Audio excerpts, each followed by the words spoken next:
তখন জান্নাত থেকে উত্তর আসবে। জান্নাতের দায়িত্ব নিয়ে যে সমস্ত ফেরেশতা একরাম আছেন উত্তর দেবে।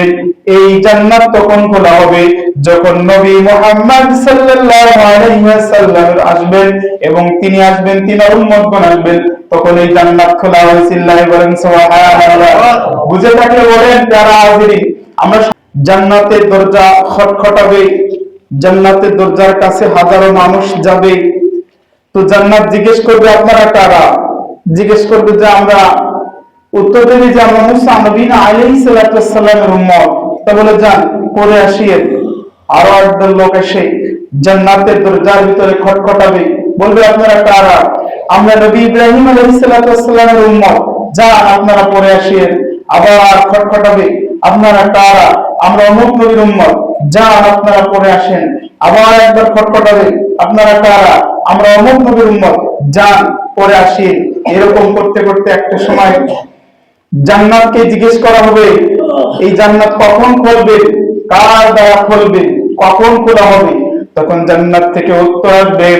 জান্নাতের দায়িত্ব নিয়ে যে সমস্ত ফেরেশতা একরাম আছেন উত্তর দেবে এই জান্নাত তখন খোলা হবে যখন নবী মুহাম্মদ সাল্লাল্লাহু আলাইহি ওয়াসাল্লাম আসবেন এবং তিনি আসবেন, তিনার উম্মতগণ আসবেন, তখন এই জান্নাত খোলা হবে। চিল্লায়ে বলেন সুবহানাল্লাহ। বুঝে থাকলে বলেন যারা হাজিরিন, আমরা সম্মানিত কিনা বলেন তো? সম্মানিত। দেখেন কত মানুষ আসলে এই জান্নাত খোলা হলো না। এই জান্নাত দেখার জন্য সম্মানার্থে তুলে রাখা হয়েছে, এই জান্নাতকে গুছায় যত্ন করে রাখা হয়েছে। সেই উম্মত হলো আমার আল্লাহর দোস্ত, দোস্তর বন্ধু, বন্ধুর বন্ধু নবী মুহাম্মদ সাল্লাল্লাহু আলাইহি ওয়াসাল্লামের উম্মতের জন্য বলেন সুবহানাল্লাহ।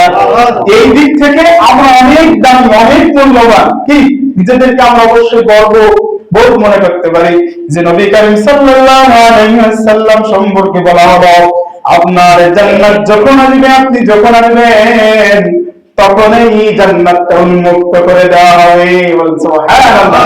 কি আপনারা শুনেছেন না? নবী মুহাম্মদ আসবেন, জান্নাত খটখটানো হবে, জান্নাত খোলা হবে।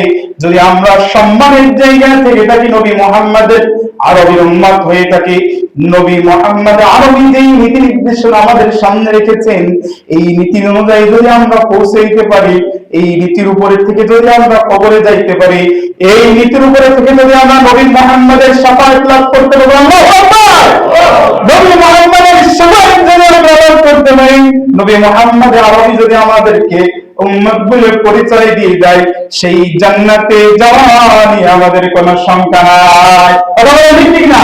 যে জান্নাতের জন্য এত মেহনত, আল্লাহ আমাদেরকে নামাজ দিয়েছে। কি দিয়েছেন?